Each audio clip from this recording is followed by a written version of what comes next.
All right, everyone, how are you? I'm Lee Ken Oluwoye. Today, I want to talk about how to protect Black professionals in corporate from the Amy Coopers of the world and from the Amy Coopers in your workplace. So, this issue is really important to me, and I wanted to make sure I addressed it and I spoke to Black professionals, but not just Black professionals, to also allies and people that's working in corporate that see these things happen. So, give you a backstory. This woman, Amy Cooper, called the police on this Black man, right? That was bird watching, right? And it was at Central Park. And the fact that she called the police because she felt threatened, right? She was walking her dog off the leash, which was not allowed. He was watching birds and he asked her to please, put your dog on a leash. And because of the privilege, she felt that she had the right and the obligation to do what she needed. And because he sort of called her out, right, in a very, appropriate way, she inappropriately then called the police, right? Felt threatened. But I wanted to pause there for a minute because, it's easy for us to say, man, this woman is racist. This woman is, mean spirited. But this woman, Amy Cooper's, are in your workplace. Amy Cooper's is not just at Central Park saying she felt threatened by somebody, a Black man, watching birds, but it is in your workplace every single day. These are the things that we deal with as Black professionals on a daily basis. And it's really important that we address this because this is why, it's difficult for a Black professional maybe to even get into your workplace because you have an Amy Cooper, right? That is your HR manager. That is your HR leader. That is your people leader. That is your, even your diversity inclusion leader, right? That does not believe that she is racist, right? Because again, this Amy Cooper, when she was interviewed, she again apologized, but she's like, I'm not racist because, well, maybe she has a Black neighbor or a Black friend, right? And we get this on a consistent basis. How do we work in an environment of these types of microaggressions?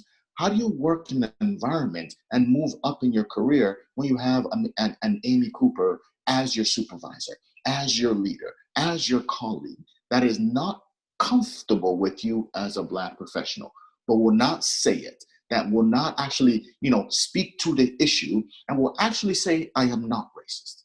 There is no, diversity, inclusion, and belonging training that will stop an Amy Cooper in your workplace. There is no, sensitivity training that will, let this person go. Because this Amy Cooper, right, worked in corporate, right? Just like you and I, worked in corporate and could be your boss or your supervisor or your colleague, right? And, she worked at Franklin Templeton. And I needed to know that on a daily basis, these are some of the things that we go through that it is difficult to put your finger on because we don't always have video or evidence and documentation, but it happens. These microaggressions are consistent and always happening in the workplace. When you're working with a contractor, when you're working with a leader, when you're working with a supervisor. So how do you stop Amy Coopers? Number one, right, you need to ensure that you do not stop at, inclusion training, diversity training, sensitivity training.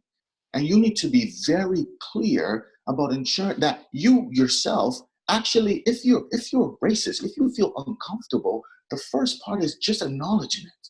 I'm uncomfortable with Black people. That maybe I don't know them well enough, but you need to just own it. Then you can move into the next piece.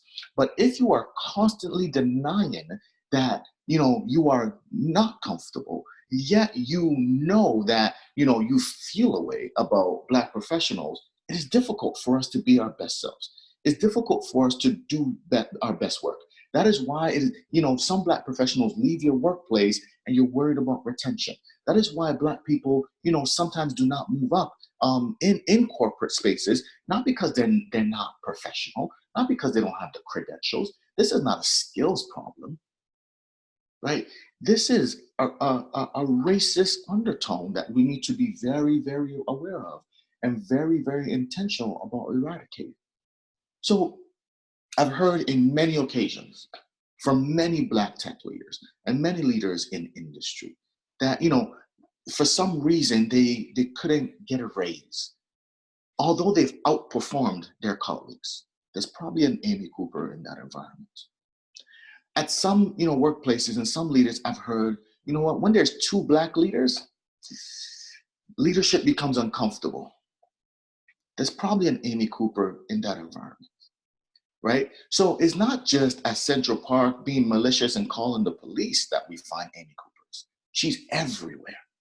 And until we acknowledge that, until we become intentional about eradicating Amy Coopers in corporate spaces, we will never, ever be truly diverse or inclusive. And we will never actually foster an environment of belonging. I wanted to make sure I had this conversation with you. Subscribe, let's have a conversation, and let's be intentional about eradicating the Amy Coopers in the corporate spaces.